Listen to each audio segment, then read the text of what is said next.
కొమ్మూరి సాంబశివరావు గారు రచించిన నవల 48 గంటలు 5వ భాగం.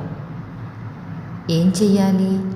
ఈ ప్రమాదంలోంచి ఎలా తప్పించుకోవడం? పైకి చూశాడు. ఓ కొమ్మ కొంచెం కిందికి ఉంది. దాన్ని పట్టుకుని వేళ్లాడాడు. ఆ కొమ్మతో పాటు ఇంకో 10 కొమ్మలు కదిలాయి. ఆకులు గలగలమన్నాయి. చెట్టు మీద నిద్రపోతున్న పక్షులు కిచకిచమంటూ ఎగిరాయి. అరెరే, చెట్టు ఎక్కుతున్నాడు అన్నాడు ఒకడు. పిస్టోళ్ళు పేలాయి. అటు టార్చ్ లైట్ వెయ్యి వెలుగు కొమ్మ మీద పడ్డది. యుగంధర్ చెట్టు ఎక్కలేదు. కొమ్మ ఆడించి వదిలేసి చెట్టు వెనక్కి వెళ్ళాడు. టార్చ్ వెలుగు కొమ్మ మీద పడగానే వాళ్ళు కొమ్మకి గురిపెట్టి పిస్టోళ్ళు పేల్చగానే ఒక్క పరుగు తీశాడు. 1/2 నిమిషం వ్యవధి చాలు వాళ్ళ నుంచి దూరం కావడానికి. రాస్కెల్ పారిపోయాడు మనల్ని మోసం చేసి. పరిగెత్తండి, వదలకండి. చెట్ల కింద నుంచి పొదల మధ్య నుంచి పరిగెత్తాడు యుగంధర్. వెనక దబదబా అడుగుల చెప్పుడు. 4 వస్తున్నారు. చెట్టు కింద ఆగిన 2 నిమిషాల్లో యుగంధర్కి ఆయాసం తగ్గింది. ఊపిరి సర్దుకుంది. ఈసారి పార్క్ ఫెన్సింగ్లోంచి దూరలేదు. ఒక్క దూకు దూకి బయటికి వెళ్ళాడు. అక్కడ దరిదాపుల్లో ఇళ్ళేవీ లేవు, చెట్లు లేవు, చిన్న మొక్కలైనా లేవు. అది ప్లేగ్రౌండ్, విశాలమైన ప్లేగ్రౌండ్. ఆ కాలనీలో పిల్లలు ఫుట్బాల్ ఆడుకునే ప్లేగ్రౌండ్. దూరంగా, చాలా దూరంలో దీపాలు వరుసగా కనిపిస్తున్నాయి. అది రోడ్డు అయి ఉండాలి. అంత దూరం ఎలా వెళ్ళడం? ఆ ఖాళీ స్థలంలో తను పరిగెత్తుతూ ఉంటే వాళ్ళు చూస్తూ ఊరుకుంటారా? వెనుక మళ్ళీ పిస్టోళ్ళు పేలాయి. వాళ్ళు ఫెన్సింగ్ దాటేశారు. దగ్గరలో ఇళ్ళు కూడా లేవు కనుక ఎవరైనా విని వస్తారనే భయం లేదు వాళ్ళకి. తన మీదకి గురిపెట్టి పిస్టోళ్ళు పేలుస్తూనే ఉన్నారు. ఏ క్షణానైనా తనకి గుండు తగలవచ్చు. తప్పించుకునేందుకు ఒకటే మార్గం. చెట్టు విరిగిపడినట్లు అమాంతం నిలువున నేల మీద పడ్డాడు యుగంధర్. పడిన మరుక్షణం చర్చరా పక్కకి దొర్లుతూనే ఉన్నాడు. చచ్చి కింద పడ్డాడు. అవును, కింద పడ్డాడు. అయినా జాగ్రత్త. ఆ యుగంధర్ చాలా జిత్తులు మారి టార్చి వెలిగించక వాళ్ళ మాటలు వినిపిస్తున్నాయి యుగంధర్కి. గడ్డిలో దొర్లుతూ వాళ్ళకి దూరంగా జరుగుతున్నాడు. తను పడ్డ చోట నేల మీద లేడని, పక్కకి దొర్లిపోయాడని వాళ్ళు తెలుసుకునే లోపల తను లేచి పరిగెత్తాలని తెలుసు. ప్రాణాపాయం 10 అడుగుల దూరంలో, అరక్షణం వ్యవధిలో ఉందని తెలుసు. తన ప్రాణం పోయిందా, నెగిటివ్లు మళ్ళీ వాళ్ళ చేతిలో చిక్కుతాయి. నెమ్మదిగా లేచి ఒక్క పరుగు తీశాడు. అడుగు, అటు పోతున్నాడు, కాల్చండి, గురి తప్పకూడదు. పిస్టోళ్ళు పేలాయి. ఎలాగైనా ఫోటో స్టాట్స్ నెగిటివ్లో ఉన్న డబ్బా వాళ్ళకి దొరకకుండా చేయగలిగితే ఎలా? పరిగెత్తుతూనే జేబులో చెయ్యి పెట్టి సోప్ డబ్బా తడిమి చూసుకున్నాడు. చూపుడు వేలు చుర్రుమన్నది. రక్తం కారుతోంది ఫెన్సింగ్ ముళ్ళు కూర్చుకున్న చోట. పరిగెత్తుతూనే స్టీల్ డబ్బా మీద చూపుడు వేలుతో XY అని రాశాడు. రక్తంతో అలా రాయవచ్చని అప్పటికప్పుడు స్ఫురించింది. జేబులో చెయ్యి పెట్టుకునే పరిగెత్తుతున్నాడు. ప్లేగ్రౌండ్ దాటి రోడ్డు మీదకి వెళ్ళాడు. ఆగకుండా పరిగెత్తాడు. అది చిన్న వీధి. ఇంకో వీధి కనిపించింది. కుడివైపు ఎడంవైపు పరిగెత్తితే అవతల ఇంకో మలుపు ఉంటే తప్పించుకోకపోవచ్చు. ఆశ ప్రాణం రక్షించుకోవచ్చుననే ఆశ యుగంధర్కి ఇంకొంచెం బలం, ఇంకొంచెం పటుత్వం ఇచ్చింది. ఇంకా వేగంగా పరిగెత్తాడు. వెనుక ఉన్న 4 వేగంగా పరిగెత్తుకొస్తున్నారు. వాళ్లలో ఒకరిద్దరు అలసిపోయినా మిగతా వాళ్ళు తనని వెంబడిస్తారు. వెనక్కి తిరిగి వాళ్లతో పిస్టోల్ యుద్ధం చేయడానికి అవకాశం లేదు. తను వెనక్కి తిరిగే లోపున వాళ్ళు కాలుస్తారు.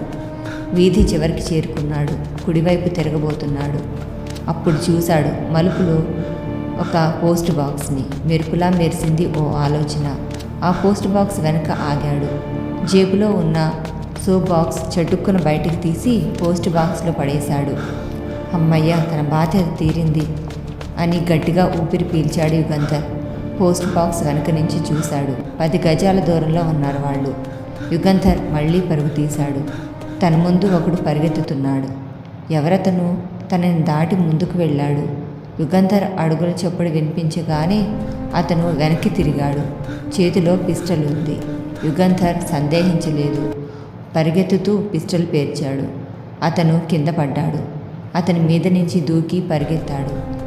అది బ్లైండ్ స్ట్రీట్. ముందుకి తోవలేదు, వెనక్కి తిరగవలసిందే. పక్కలకి చూశాడు. అది మసీదో సిక్కుల గురుద్వారో చీకట్లో తెలియలేదు. పరిగెత్తాడు లోపలికి. ఎవరైనా ఉంటారు, ఎక్కడైనా దాక్కోవచ్చు అనుకుంటూ గేటులోంచి పరిగెత్తాడు. కౌన్ హై, టహరో అరిచారు ఎవరో ఇద్దరు. వెనుక తరుముకుంటూ వస్తున్నారు శత్రువులు.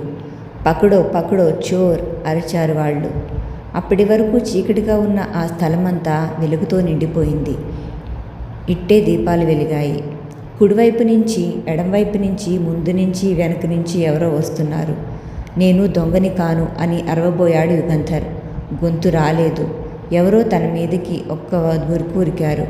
ఇంకెవరో వెనక నుంచి పట్టుకున్నారు. యుగంధర్ పెనుగులాడలేదు. దొంగ అని పోలీసులకి తనని అప్పగిస్తే అంతకన్నా కావాల్సిందేమిటి అనుకున్నాడు. తల మీద గట్టిగా తగిలింది. ఎవరు, దేనితో కొట్టారు ఆలోచిస్తూ ఉండగా స్పృహ పోయి కుప్పగా నేల మీద కూలాడు. రాజు 5 నిమిషాలకోసారి గడియారం చూసుకుంటూ కంగారుగా అటు ఇటు తిరుగుతున్నాడు. రాజు అలా ఊరికే కంగారు పడడం అనవసరం. యుగంధర్ అసమర్థులు కారు. ఇంతకన్నా ప్రమాదమైన పరిస్థితుల్లోకి వెళ్ళి తప్పించుకున్నారు అన్నాడు భండార్కర్. రాజు చిన్నగా నవ్వి, అవును, నాకు తెలీదా, కానీ గోళ్ళకిల్లుకుంటూ ఇక్కడ కూర్చోలేకుండా ఉన్నాను. 12 గంటల వరకేగా యుగంధర్ గారు మనల్ని కాచుకోమన్నది అన్నాడు. అవును, ఇప్పుడు 9 కూడా కాలేదు. రండి, భోజనం చేద్దాం. నో, ఇక్కడికే తెప్పించుకుందాం. మనం డైనింగ్ రూమ్లో ఉండగా యుగంధర్ గారు ఫోన్ చేస్తే అంటూ బెల్ నొక్కాడు రాజు.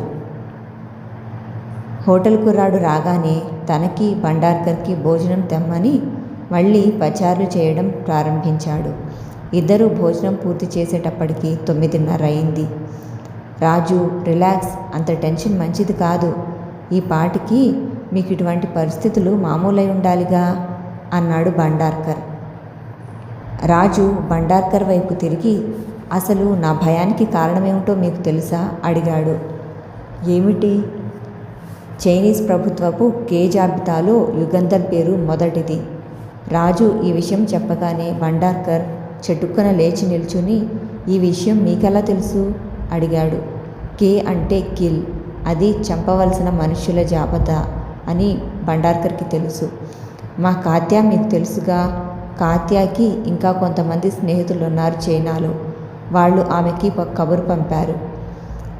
రాజు, ఈ విషయం నాకు తెలిసి ఉంటే యుగంధర్ని ఒక్కళ్ళనే వెళ్ళనిచ్చేవాణ్ణి కాదు అన్నాడు భండార్కర్ ఆవేదనతో. రాజు దిగులుగా నవ్వి, యుగంధర్ గారిని మీరు నేను ఆపగలమా? ఆయన వాళ్ళ చేతికి చిక్కితే ప్రాణాలతో బయటపడరు. కనిపిస్తే కాల్చి చంపమని ప్రతి చైనీస్ గూఢచారికి ఆజ్ఞ ఇచ్చారట. అంతేకాదు, యుగంధర్ని చంపిన ఏజెంట్కి వెంటనే ప్రమోషన్ ఇస్తామని చెప్పారట అని నిట్టూర్చాడు. 10 గంటలు అయింది. 10:30 అయింది. 11 దాటింది. నిశ్శబ్దంగా ఉంది. ఎప్పుడో ఒక కారు హారన్, ఇంజన్ హోరు, ఎవరివో బూట్ల టకటక, ఎవరో వేసిన సైకిల్ బెల్ మోత, ఇంకెవరిదో ఏలపాట దూరంగా 5 నిమిషాలకో 10 నిమిషాలకో వినిపిస్తుంది. 11:30 అయింది. రాజు, 12 అయింది అన్నాడు భండార్కర్. అయిందా? పదండి వెళదాం. ఎక్కడికి? ఆ డిపార్ట్మెంటల్ స్టోర్స్కి. మిస్టర్ రాజు, ఈ అర్ధరాత్రి ఆ డిపార్ట్మెంటల్ స్టోర్స్ దగ్గర ఎవరుంటారు? యుగంధర్ ఇంకా అక్కడ కూర్చుంటారా? అయితే భండార్కర్ రిసీవర్ తీసి, హలో, కంట్రోల్ రూమా?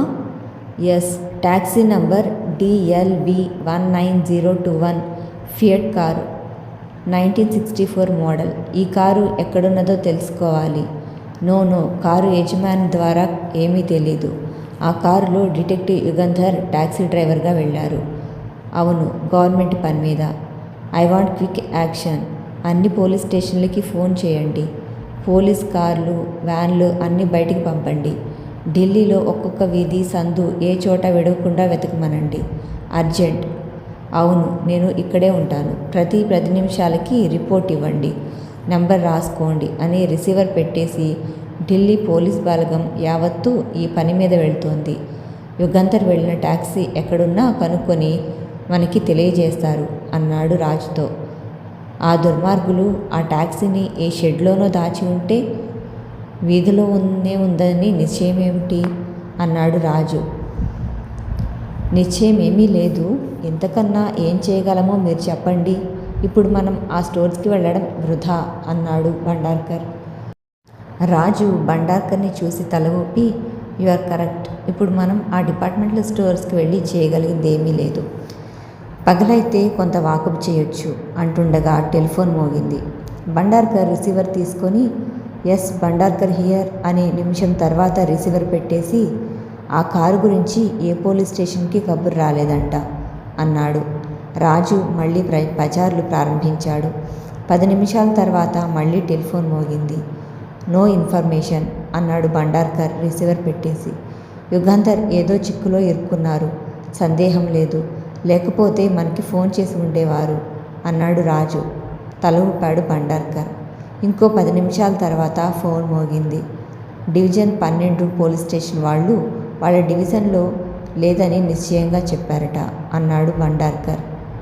తెల్లారే వరకు మనం ఇలా టెలిఫోన్ దగ్గర కూర్చోవలసిందేనా అన్నాడు రాజు. ఆ టాక్సీ ఎవరికైనా కనిపిస్తే ఎక్కడైనా ఉందని తెలిస్తే వెళదాం. 1 గంట అయింది. 10 నిమిషాలకోసారి టెలిఫోన్ మోగుతూనే ఉంది. భండార్కర్ మాట్లాడి నో లక్ అని రిసీవర్ పెట్టేస్తూనే ఉన్నాడు. ఎస్ మాలవ్యనగర్, ఎస్ మేము బయలుదేరి వస్తున్నాం, అక్కడే ఉండమనండి అన్నాడు భండార్కర్. ఎక్కడా అడిగాడు రాజు. మాలవ్యనగర్లో. యుగంధర్ జాడ లేదంట. ఒక ఇంటి ముందు ఉందట ఆ టాక్సీ. పోలీస్ వ్యాన్ నంబర్ 14 నుంచి ఇప్పుడే కబురు వచ్చిందట. వెంటనే నాకు ఫోన్ చేశారు చెప్పాడు భండార్కర్. రాజు భండార్కర్ కారులో బయలుదేరారు. 10 నిమిషాల తర్వాత మాలవ్యనగర్ మెయిన్ రోడ్లోకి కారు తిప్పాడు డ్రైవర్. రాజు భండార్కర్ కారు దిగుతుండగా వెనక ఇంకో వ్యాన్ వచ్చి ఆగింది. అందులోంచి పోలీస్ కమిషనర్, అసిస్టెంట్ కమిషనర్ దిగారు. భండార్కర్ని చూసి సెల్యూట్ చేసి ఇదేనా ఆ టాక్సీ అడిగాడు కమిషనర్. అవును ఇదే. పోలీస్ సార్జెంట్ వచ్చి సెల్యూట్ చేశాడు. ఎస్ రిపోర్ట్ అన్నాడు కమిషనర్. ఈ ఇంట్లో దీపాలు వెలుగుతున్నాయి సార్. ఇంట్లో పెద్దవాళ్ళు ఎవరూ లేరు. 2 పిల్లలు మాత్రం నిద్రపోతున్నారు. ఈ టాక్సీ ఈ ఇంటికే వచ్చిందని ఎలా నిశ్చయించారు అడిగాడు కమిషనర్. 4 ఇళ్ల అవతల ఎదురుగా ఉన్న ఇంటికి ఆమె చెప్పింది సార్. ఆమె పేరు మిథ్య. సాయంకాలం నుంచి గేటు దగ్గరే ఉందట. ఈ ఇంట్లో ఉండే ఆమె టాక్సీలో రావడం, డ్రైవర్ 2 పెట్టెలు లోపలికి తీసుకువెళ్ళడం చూశానని చెప్పింది. ఈ ఇంట్లోంచి ఎవరూ బయటికి వెళ్ళడం చూడలేదా అడిగాడు కమిషనర్. లేదంట సార్. ఆమె భర్త ఆఫీస్ నుంచి రాగానే ఇంట్లోకి వెళ్ళిపోయిందంట. అంత రాత్రి ఇంట్లో ఎవరూ లేకుండా 2 పిల్లల్ని వదిలి వెళ్ళడం? చాలు రండి లోపలికి వెళ్ళి చూద్దాం అన్నాడు భండార్కర్. అందరూ ఆ ఇంట్లోకి వెళ్ళారు. అంత గొడవ జరుగుతున్నా ఆ పిల్లలు ఎందుకు నిద్రలేవలేదు అన్నాడు రాజు. వాళ్ళని నిద్రలేపడానికి ప్రయత్నించాను సార్, లేవలేదు చెప్పాడు సార్జెంట్. రాజు ఇల్లంతా ఒకసారి వెతికాడు. యుగంధర్కి సంబంధించిన వస్తువో లేక ఆపదలో ఉన్నానని తెలిపే గుర్తో ఎక్కడైనా కనిపిస్తుందేమోనని. తర్వాత పిల్లలు పడుకున్న గదిలోకి వెళ్ళాడు. వీళ్ళు నిద్రలేవకుండా నిద్రమందు ఇచ్చారు. చాలా పెద్ద మోతాదులో ఇచ్చినట్లు అనుమానంగా ఉంది. వెంటనే వీళ్ళని ఆసుపత్రికి పంపడం మంచిది అన్నాడు రాజు. కమిషనర్ తల ఊపి సార్జెంట్కి చెప్పాడు. ఈ ఇంట్లో ఉన్న వాళ్ళు ఈ ఇంట్లోకి వచ్చిన యుగంధర్ ఏమై ఉంటారు అన్నాడు భండార్కర్.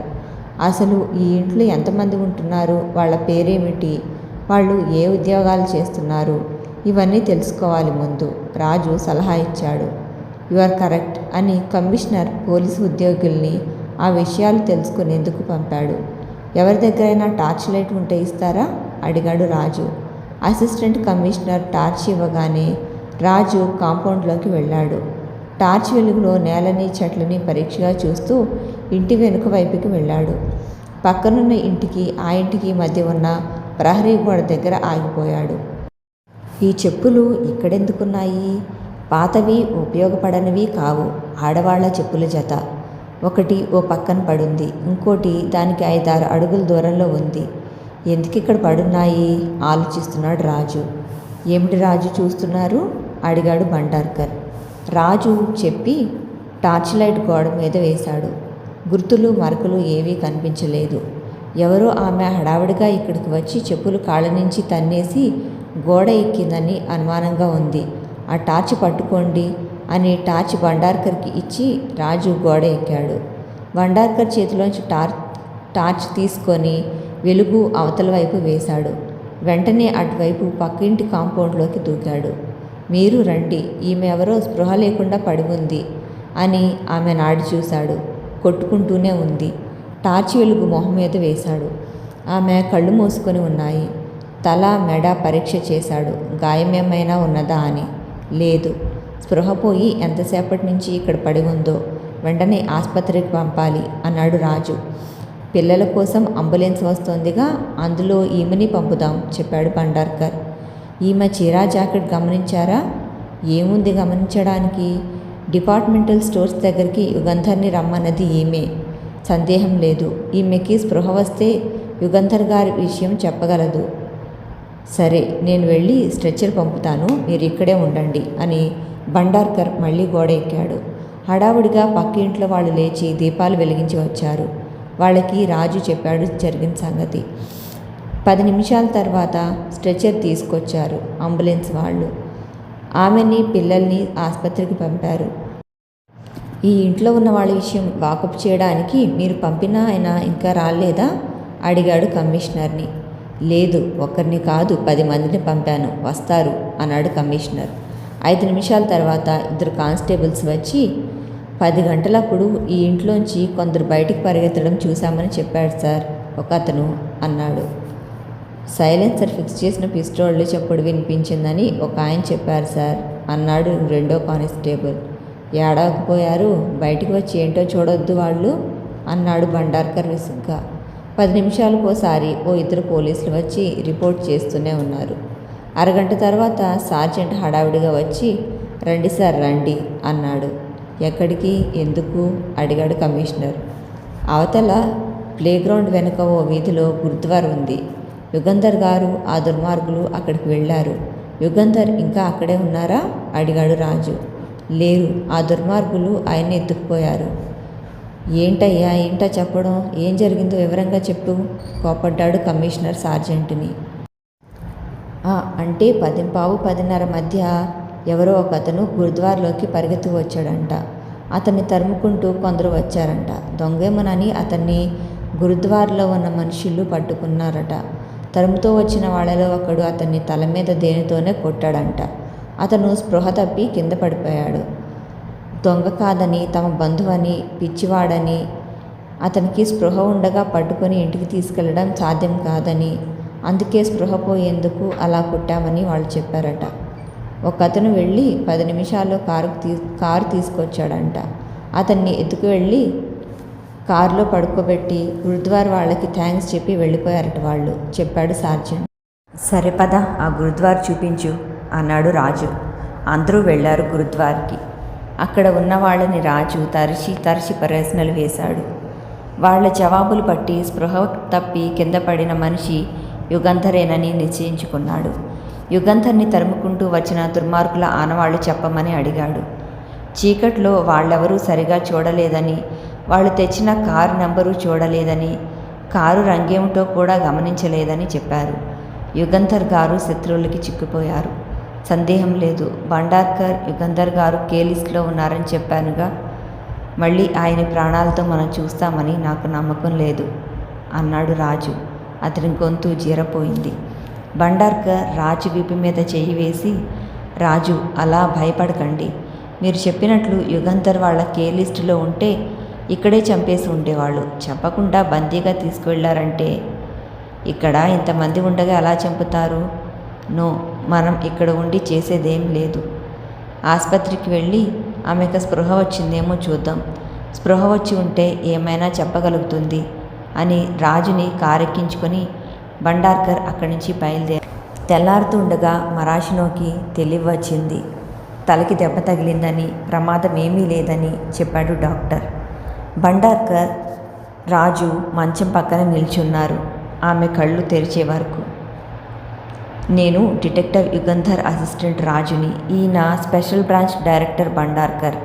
మీరే కదూ యుగంధర్ గారికి ఫోన్ చేసి డిపార్ట్మెంటల్ స్టోర్స్కి రమ్మన్నారు అడిగాడు రాజు. ఆమె తల ఊపింది. యుగంధర్ గారు ఏమయ్యారో చెప్పగలరా? నాకు తెలీదు అని యుగంధర్ మైక్రోఫిల్మ్ ఫోటోస్టాట్స్ ఉన్న సో బాక్స్ జేబులో వేసుకోవడం, తర్వాత తలుపు చటుక్కన మూసి తనని వెళ్ళి పోలీసులకి చెప్పమనడం, తను గోడ దూకుతుండగా దెబ్బ తగిలి స్పృహ పోవడము చెప్పిందామె. యుగంధర్ గారు వాళ్ళకి చిక్కారు అన్నాడు రాజు. ఆమె నిట్టూచింది. కళ్ళలో నీళ్లు నిండాయి. చంపేస్తారు, చంపి తీరుతారు అన్నది. మాలవ్య నగర్ ఇంట్లో ఇప్పుడు ఎవరూ లేరు. వాళ్ళకి ఇంకో ఇల్లు ఎక్కడో ఉండి ఉండాలి. ఎక్కడో మీకు తెలుసా? ఆమె తల విదిలించింది. 2 సాయుధ పోలీసులు ఆమె మంచం పక్కన రాత్రింబవళ్ళు కాపలా ఉండేటట్లు ఏర్పాటు చేశాడు భండార్కర్. తర్వాత రండి రాజు, నా ఆఫీస్కి వెళ్దాం అన్నాడు. వెళ్ళి ఆలోచిద్దాం ఏం చేయాలో. రాజు నెమ్మదిగా నడుస్తున్నాడు. అతని భుజాలు కిందకి జారిపోయాయి. యుగంధర్ బతికిలేడేమో, శత్రువులు చంపేశారేమో అన్న భయం నిశ్చయమైపోయింది రాజుకి. ఏమి ఆలోచించలేడు. ఏం చేయాలో, ఎక్కడికి వెళ్ళాలో తెలియని అగమ్య స్థితిలో ఉన్నాడు. భండార్కర్ రాజు ఆఫీస్కి వెళ్ళగానే 2వ డివిజన్ పోలీస్ స్టేషన్ నుంచి ఫోన్ కాల్ వచ్చిందని ఆపరేటర్ చెప్పింది. కనెక్ట్ చేయి అన్నాడు Bhandarkar. Listen to inspector sir, నిన్న ట్రంక్ రోడ్డు మీద హత్య చేయబడ్డ స్త్రీ ఎవరో తెలిసింది. ఎవరు? అడిగాడు భండార్కర్. ఆమె పేరు జీన్. రాజేంద్ర ప్రసాద్ స్ట్రీట్లో నంబర్ 2/784 ఇంట్లో ఉంటుంది. ఆ ఇల్లు సోదా చేశాము. మీకు డిటెక్టివ్ యుగంధర్ గారికి 2 కవర్లు ఉన్నాయి. ఆ సార్జెంట్కి ఇచ్చి ఇప్పుడే పంపాను. గుడ్. ఆ ఇంట్లో ఎవరూ లేరా? లేరు, తాళం వేసి ఉంది. ఇంకేమైనా వివరాలు తెలిస్తే ఫోన్ చేయండి అన్నాడు భండార్కర్. రిసీవర్ పెట్టేశాడు. 5 నిమిషాల తర్వాత ఓ సార్జెంట్ వచ్చి 2 కవర్లు ఇచ్చాడు. యుగంధర్ పేరున ఉన్న కవర్ రాజుకిచ్చి భండార్కర్ తన పేరున ఉన్న కవర్ చింపాడు. శ్రీ భండార్కర్ గారికి.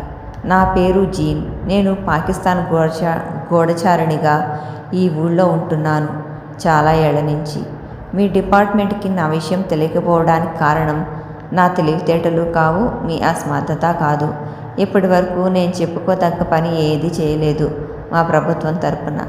చైనా ప్రభుత్వము మా పాకిస్తాన్ ప్రభుత్వము చాలా స్నేహంగా ఉన్నాయని, ఈ 2 దేశాల గూఢచారులు ఒకరికి ఒకరు సహాయం చేసుకుంటారని మీకు తెలిసే ఉంటుంది.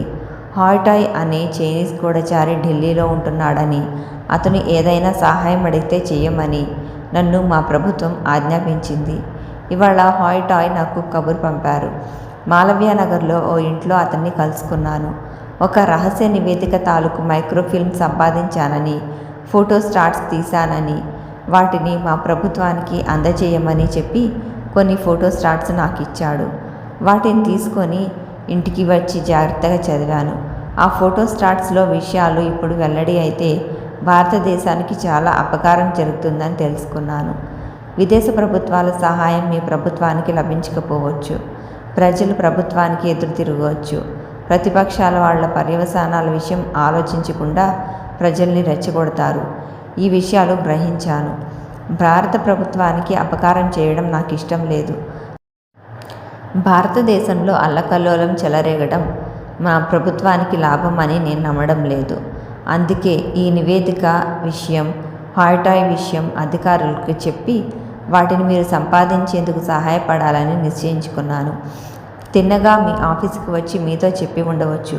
అలా చేస్తే మన ప్రభుత్వం నన్ను దేశద్రోహిగా పరిగణిస్తుంది. హాయ్టాయ్ మనుషులు నన్ను చంపేస్తారు.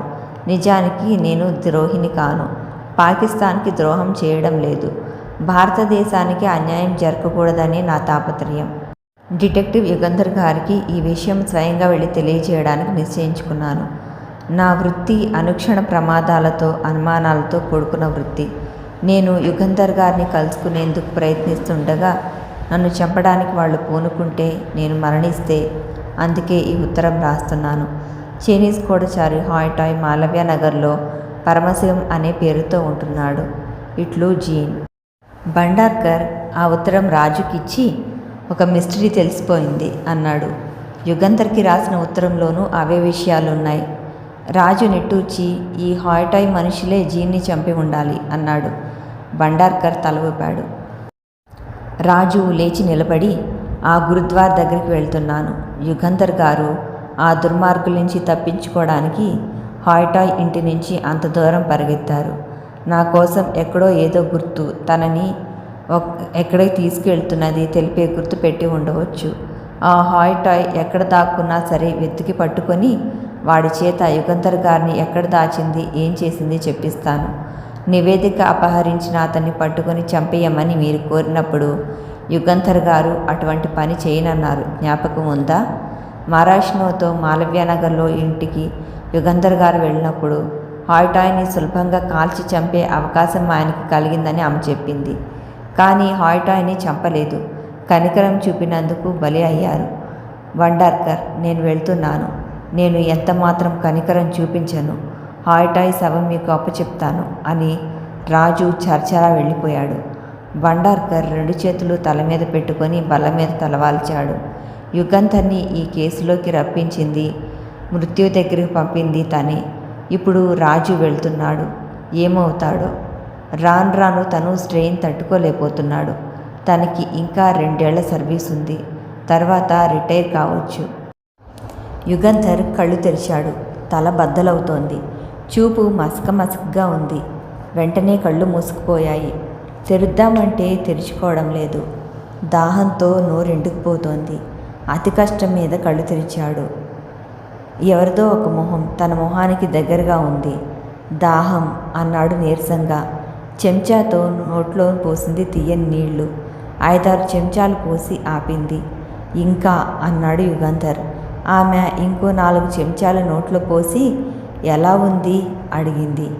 మీరెవరు అడిగాడు యుగంధర్. సరిగ్గా కనిపించడం లేదు. పక్కకి తిరిగి పడుకున్నాడు యుగంధర్. నిద్ర వస్తుందా అడిగింది ఆమె. లేదు. తలనొప్పి, తలుగు తిరగడం, కళ్ళు చీకట్లవడం లేదు. డాక్టర్కి కబురు పంపిస్తాను అని ఆమె వెళ్ళిపోయింది. 2 కుర్చీలు, ఓ చిన్న డ్రెస్సింగ్ టేబుల్, ఒక చిన్న బల్ల మీద రేడియో ఉన్నాయి ఆ గదిలో. అవి చూసి గవర్నమెంట్ హాస్పిటల్ అయి ఉండదు, ఏదో ప్రైవేట్ నర్సింగ్ హోమ్ అయి ఉండాలి. ఆ నర్సు కూడా చాలా మంచిది, విసుగులేదు అనుకున్నాడు యుగంధర్. మీకు చివరికి స్పృహ వచ్చిందన్నమాట. Very good. How do you do feel అడిగాడు డాక్టర్. నీరసంగా ఉంది అంతే అన్నాడు యుగంధర్. వెరీ గుడ్ అని స్టెథోస్కోప్తో యుగంధర్ని పరీక్ష చేసి తర్వాత బ్లడ్ ప్రెషర్ చూశాడు. Normal. Everything is normal. Good. విశ్రాంతి తీసుకోండి. రేపటికి ఈ నీరసం కూడా తగ్గుతుంది అన్నాడు. డాక్టర్, నేను ఎక్కడ ఉన్నాను? ఆసుపత్రిలో. ఆ విషయం తెలుసు. ఏ ఆసుపత్రి, ఏ ఊరు అడిగాడు యుగంధర్. ఢిల్లీలో భానూస్ నర్సింగ్ హోమ్. నేనే doctor Bhanu. Glad to meet you doctor. నేను ఇక్కడికి ఎలా వచ్చాను? నాకు స్పృహ పోయి ఎన్ని రోజులైంది? మై డియర్ యుగంధర్, ప్లీజ్ మీరు విశ్రాంతి తీసుకోండి. ఇప్పుడు ఆ విషయాలేమీ మీరు ఆలోచించకూడదు. పెద్ద గండం తప్పి బయటపడ్డారు. కళ్ళు మూసుకొని పడుకోండి. నో, నాకు నిద్ర రాదు. అయితే నిద్రకి ఇంజెక్షన్ ఇస్తాను. వద్దు అన్నాడు యుగంధర్. అయితే ఏమీ ఆలోచించకుండా పడుకోండి. ఏమైనా కావలసి వస్తే అడగండి. నర్సు ఇక్కడే ఉంటుంది. మళ్ళీ వస్తాను. సిస్టర్, నంబర్ 8 రూమ్లో పేషెంట్కి సీరియస్గా ఉంది. నేను అక్కడే ఉంటాను. అవసరమైతే పిలువు. అన్నట్లు బెనర్జీ గారికి ఫోన్ చేసి చెప్పు, యుగంధర్ గారికి స్పృహ వచ్చిందని, గుర్తుపడుతున్నారని చెప్పాడు డాక్టర్. ఎస్ డాక్టర్ అన్నది నర్సు. డాక్టర్, నర్సు ఇద్దరూ వెళ్ళిపోయారు. తనకి ఇంత జబ్బుగా ఉంటే రాజు, కాత్య, భండార్కర్, మిగతా స్నేహితులు ఒక్కరూ లేరేం దగ్గర. వాళ్ళంతా ఏమయ్యారు?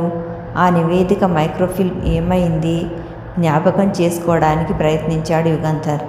తను పరిగెత్తుకుంటూ గురుద్వార్లోకి వెళ్ళడం, దొంగ అనుకుని తనని పట్టుకోవడం, ఎవరో తన తల మీద కొట్టడం, అవన్నీ జ్ఞాపకం వచ్చాయి.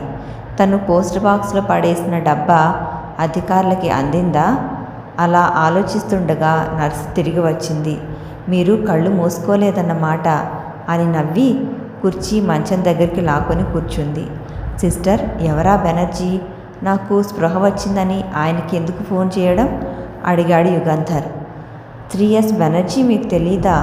తెలియకపోవడం ఏంటి? ఇంటెలిజెన్స్ డిపార్ట్మెంట్ డైరెక్టర్ చెప్పింది నర్సు. యుగంధర్ నవ్వి, ఆయన deputy director, intelligence department director పేరు భండార్కర్ అన్నాడు. ఇప్పుడు భండార్కర్ డైరెక్టర్ కారు, ఆయన రిటైర్ అయిన తర్వాత బెనర్జీ డైరెక్టర్ అయ్యారు అన్నది నవ్వుతూ. వాట్, భండార్కర్ రిటైర్ అయ్యారా? వాట్ నాన్ సెన్స్ అన్నాడు యుగంధర్ లేచి కూర్చుంటూ. Oh I'm sorry, very sorry. Doctor నన్ను తిడతారు. మీకు ఈ విషయాలేమీ ఇప్పుడు చెప్పవద్దన్నారు. మీరు ఎగ్జైట్ అయ్యారు. మై గాడ్ అన్నది నర్స్ కంగారుగా. యుగంధర్ నెమ్మదిగా దిండికి ఆనుకొని, నేనేమి ఎగ్జైట్ అవ్వను. మీరు కూర్చోండి సిస్టర్ అన్నాడు. మీరు కళ్ళు మూసుకొని పడుకోవాలి అన్నదామె. ఆ డ్రెస్సింగ్ టేబుల్ మీద వెండి ఫ్రేమ్లో ఫోటో ఉంది కదూ? అవును. ఎవరిదైతే? నా అసిస్టెంట్ రాజు ఫోటోలా ఉంది. ఆమె తల ఊపింది. ఆ ఫోటోకి పూలదండ వేసిందెందుకు? ఎవరు వేశారు? నేనే. ఎందుకు? ఓ గాడ్, ఏం ప్రశ్నలు ఇవి? అడిగితే చెప్పలేకుండా ఉండలేను. డాక్టర్ని పిలుస్తాను ఉండండి అంటూ ఆమె గదిలోంచి వెళ్ళిపోయింది. నర్సు ప్రవర్తన యుగంధర్కి అర్థం కాలేదు.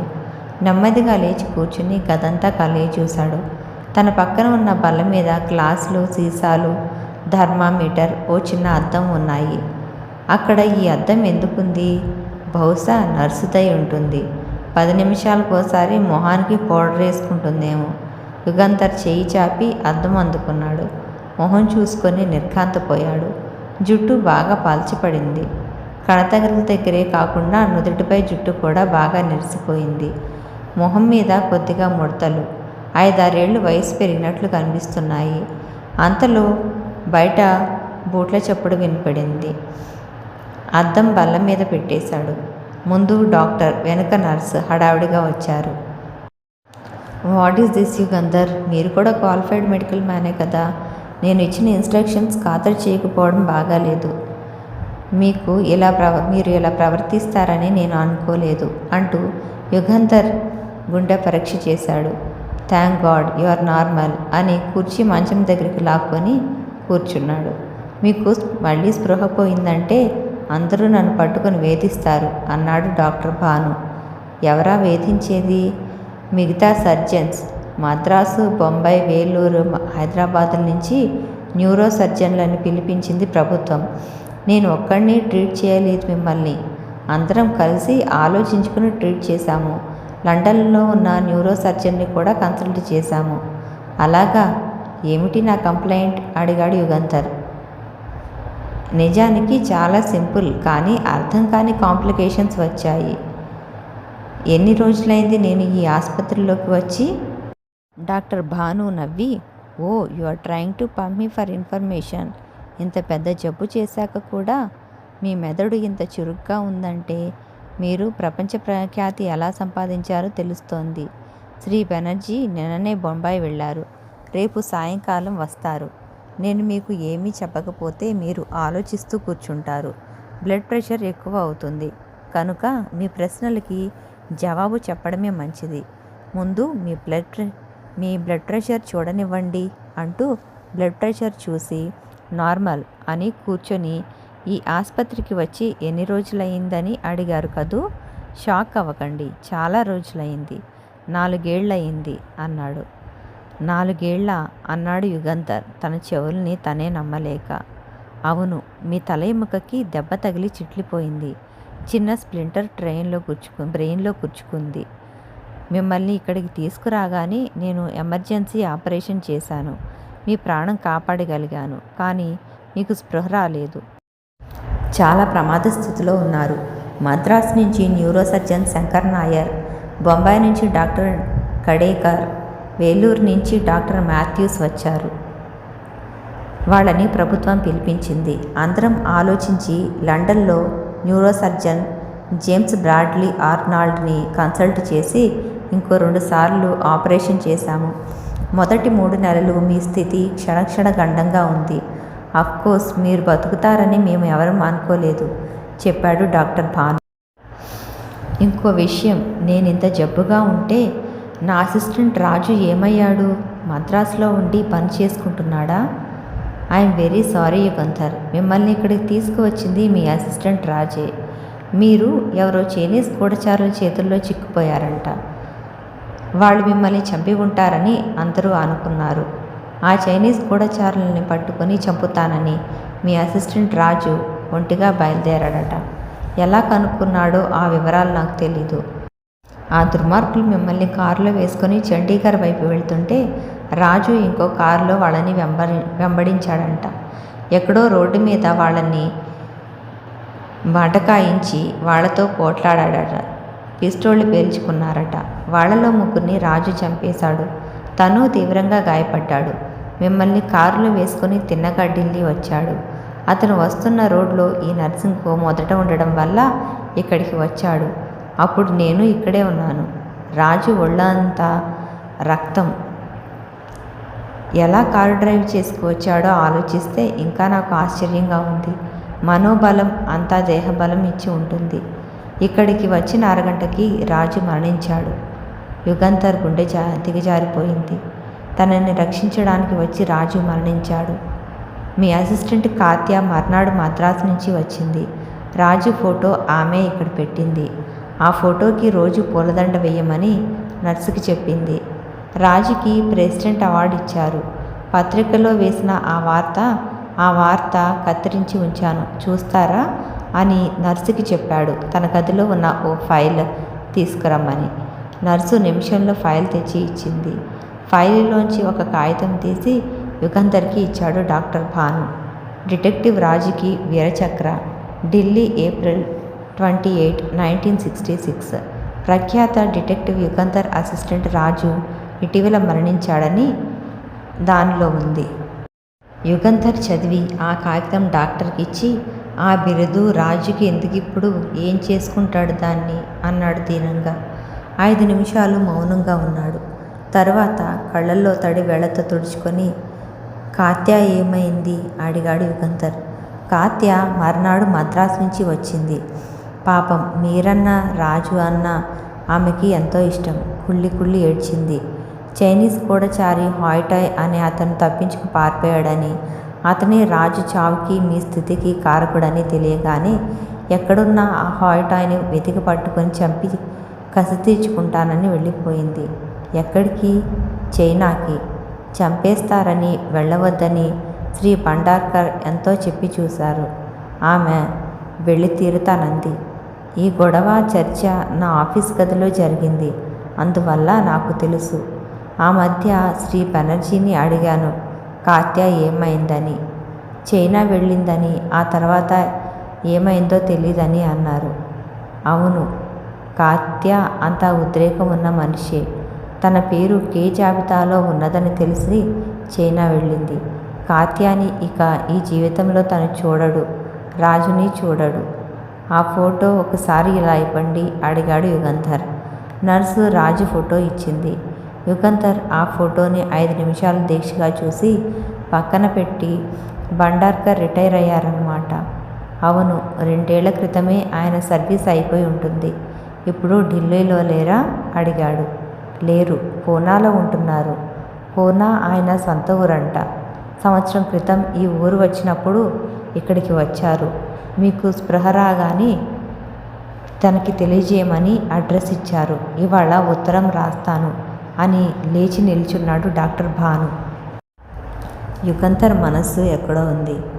డాక్టర్ భుజం తట్టి, మిస్టర్ యుగంధర్, మనం ఎంత దిగులు పడ్డా జరిగిన వాటిని మార్చలేము.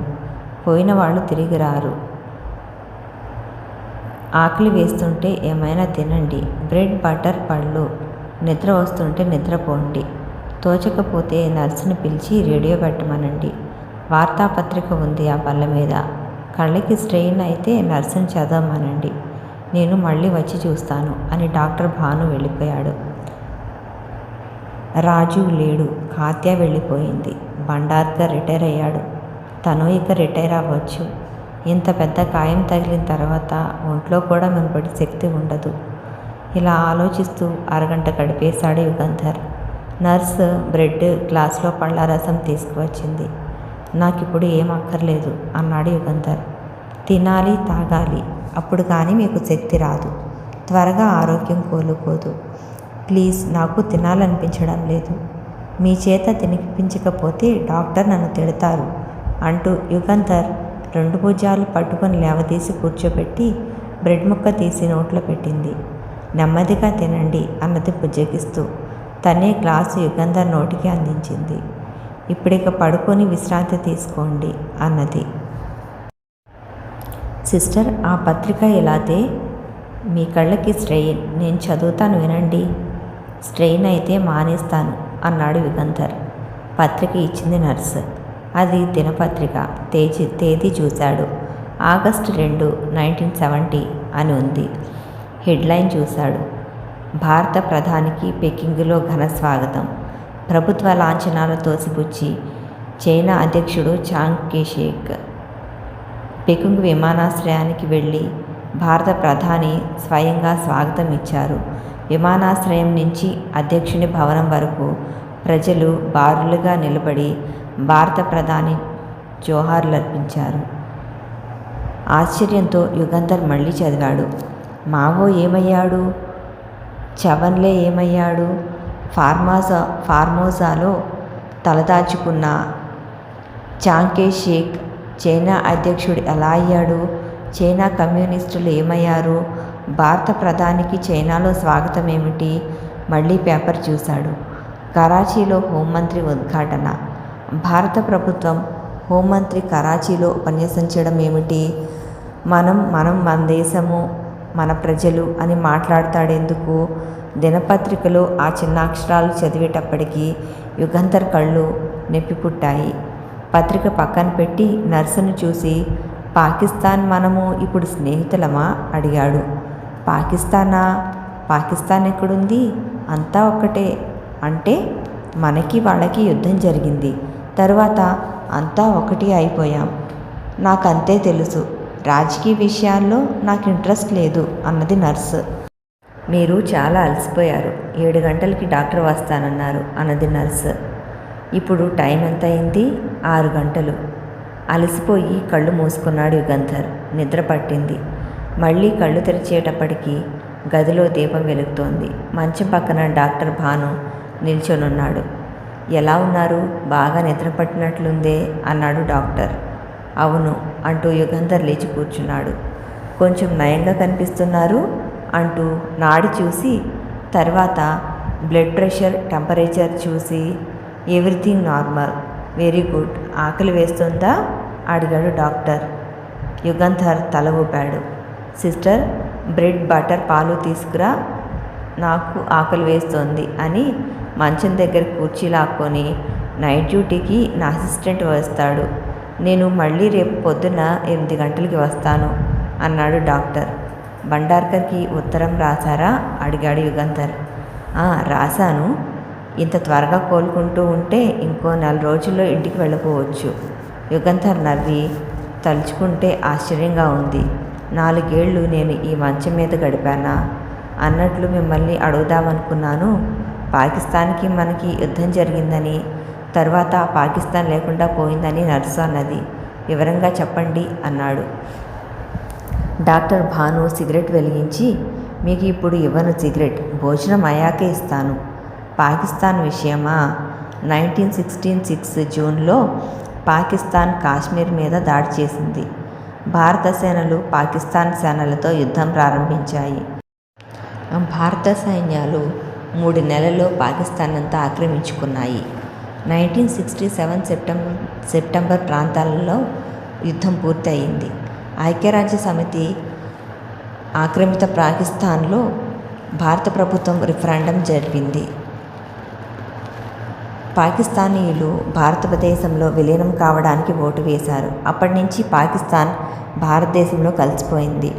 ఇప్పుడు పాకిస్తాన్ లేదు, చైనా కూడా చిన్న దేశం అయిపోయింది. ఇది వరకటి బలం లేదు చెప్పాడు డాక్టర్ భాను. కొన్ని నిమిషాల పాటు యుగంధర్ మౌనంగా ఉండిపోయాడు. నర్సు ట్రేలో బ్రెడ్, బటర్, మిరియాల పొడి సీసా, ఉప్పు సీసా, కాసిన బిస్కెట్లు, 2 గ్లాసులు పాలు తెచ్చి మంచానికి కుర్చీకి మధ్య బల్లలాగి దాని మీద పెట్టింది. కమాన్ యుగంధర్, తీసుకోండి అని. ఏమిటి ఆలోచిస్తున్నారు అడిగాడు డాక్టర్ భాను. ఈ 4 ఏళ్లలో జరిగిన మార్పుల గురించి ఆలోచిస్తున్నాను. 4 ఏళ్ల క్రితం నేను రాజు చేసిన సాహసానికి ఇప్పుడు ప్రయోజనం కనిపించదు. రాజు అకారణంగా మరణించాడేమో అనిపిస్తోంది అన్నాడు యుగంధర్. డాక్టర్ భాను తల ఊపి, అవును, రాజకీయాలంటే అంతే. నిన్నటి శత్రువులు ఇవాళ మిత్రులు, ఈనాటి మిత్రులు రేపు శత్రువులు. ఏనాటికానాడు మన ధర్మం, మన బాధ్యత నిర్వహించడం మన విధి అన్నాడు. యుగంధర్ నిట్టూర్చాడు. అన్నట్లు ఇప్పుడు జ్ఞాపకం వస్తోంది. మీరు స్పృహ లేకుండా ఉన్న మొదటి 2-3 నెలలు భండార్కర్ ఒక విషయం గురించి చాలా ఆందోళన పడ్డాడు. మేము ఎంత వద్దన్నా స్పృహ లేని స్థితిలో కూడా మిమ్మల్ని అడిగి చూశాడు. వాళ్ళ డిపార్ట్మెంటులో స్టెనోగ్రాఫర్ని రాత్రింపవళ్ళు మీ దగ్గర ఉంచారు. మీరేం మాట్లాడినా రాసేందుకు. ఏదో మైక్రోఫిల్మ్, ఏవో ఫోటోస్టాట్స్ మీరు ఎక్కడో దాచారట. అవి ఎక్కడ దాచింది తెలుసుకోవాలని చాలా ప్రయత్నించారు అన్నాడు డాక్టర్ భాను. అవును, చాలా ఆందోళన పడి ఉంటారు అన్నాడు యుగంధర్. డాక్టర్ భాను నవ్వి, ఇప్పుడు వాటికి ఎటువంటి ప్రాముఖ్యత లేదు. ఆ ఫోటోస్టాట్స్ పోస్టర్లు వేసి దేశమంతా అతికించినా ఎవ్వరూ ఖాతరు చేయరు అని ఓ క్షణం ఆగి, మీరు ఓ ఇంట్లోంచి బయటకు వచ్చారంట. మైక్రోఫిల్మ్ ఫోటోస్టాట్స్ ఉన్న స్టెయిన్లెస్ సోప్ డబ్బా తీసుకొని శత్రువులు మిమ్మల్ని తరుముకుంటూ వచ్చారంట. మీరు పరిగెత్తి ఓ గురుద్వారాలోకి వెళ్ళి చిక్కిపోయారంట. వాళ్ళకి చిక్కేలోపు ఆ సోప్ బాక్స్ని ఎక్కడో మీరు దాచారని భండార్కర్ అభిప్రాయపడ్డారు. దానికోసం ఆ చుట్టుపక్కల చెట్లు, పొదలు, పుట్టలు అన్నీ వెతికించారు. ఎక్కడా కనపడలేదు. ఆ డబ్బా నేను ఎక్కడో దాచి ఉండాలని భండార్కర్ ఎందుకు అనుకున్నారు? శత్రువులు 3 రాజు చంపేశాడు, ఒకడు చిక్కాడు. అతను చెప్పాడట మీరు ఆ డబ్బా తీసుకున్నారని. మీరు చిక్కాక మిమ్మల్ని సోదా చేస్తే ఆ డబ్బా కనిపించలేదని, అందుకే మిమ్మల్ని చంపకుండా ఎక్కడికో తీసుకువెళ్ళి హింసించి మీ నోట నిజం చెప్పించాలని అనుకున్నారట. యుగంధర్ ఏమీ మాట్లాడలేదు. వాళ్ళంతా నా గదిలో కూర్చొని ఈ విషయాలు చర్చించుకునేవాళ్ళు. అలా నాకు తెలిసింది. ఇప్పుడు ఆ నివేదిక ప్రాముఖ్యం ఏమీ లేదుగా. స్టెయిన్లెస్ స్టీల్ డబ్బా ఎక్కడ దాచారు యుగంధర్ అడిగాడు డాక్టర్ భాను. అదే ఆలోచిస్తున్నాను, జ్ఞాపకం రావడం లేదు.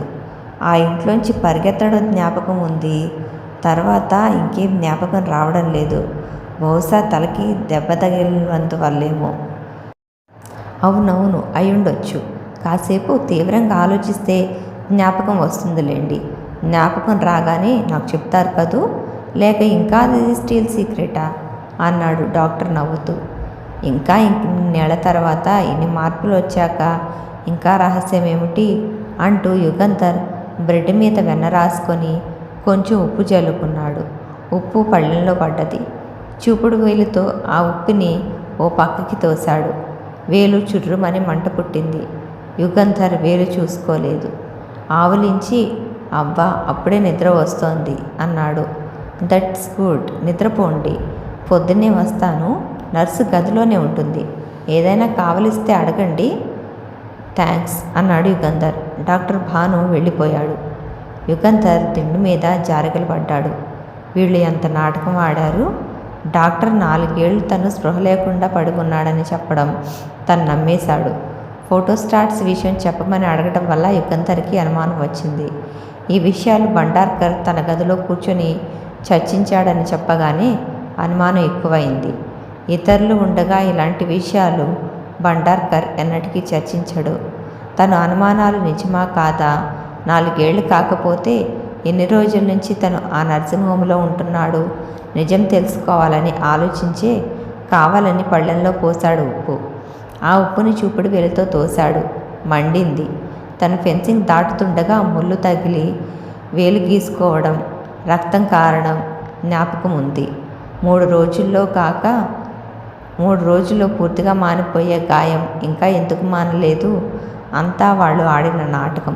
తనకి స్పృహ పోయి 48 గంటల కన్నా ఎక్కువ అయి ఉండడానికి వీల్లేదని యుగంధర్ నిశ్చయించుకున్నాడు. ఎప్పుడైతే ఆ నిశ్చయానికి వచ్చాడో అప్పుడే డాక్టర్ మిత్రుడు కాదని శత్రువని నిర్ధారణ అయింది. ఆ ఫోటోస్టాట్స్ ఎక్కడ దాచింది తెలుసుకునేందుకు పన్నాగం పన్ని ఇంత నాటకం ఆడారన్నమాట. తనకి అనుమానం కలిగినట్లు డాక్టర్ భానుకి తెలియకూడదు. అందుకే జ్ఞాపకం రాలేదని చెప్పాడు. పడుకొని చూపుడు వెళ్ళిన తాపీగా చూసుకున్నాడు. సన్నని ఘాటు కనిపించింది. ఇంకో రోజులో మానిపోతుంది. తనలో తను నవ్వుకున్నాడు. నేను వెళ్ళి భోజనం చేసి వస్తాను అన్నది నర్సు. యుగంధర్ తల ఊపాడు. ఆమె వెళ్ళిపోయింది. వెంటనే పక్కన ఉన్న పత్రిక తీసి పరీక్షగా చూశాడు. దినపత్రికే గాని దినపత్రికలో వాడే టైప్ కాదు. అది ఇదివరకు తను గమనించనే లేదు. తనని నమ్మించడానికి ప్రత్యేకంగా అచ్చు వేయించి తెచ్చి ఇక్కడ పెట్టారు.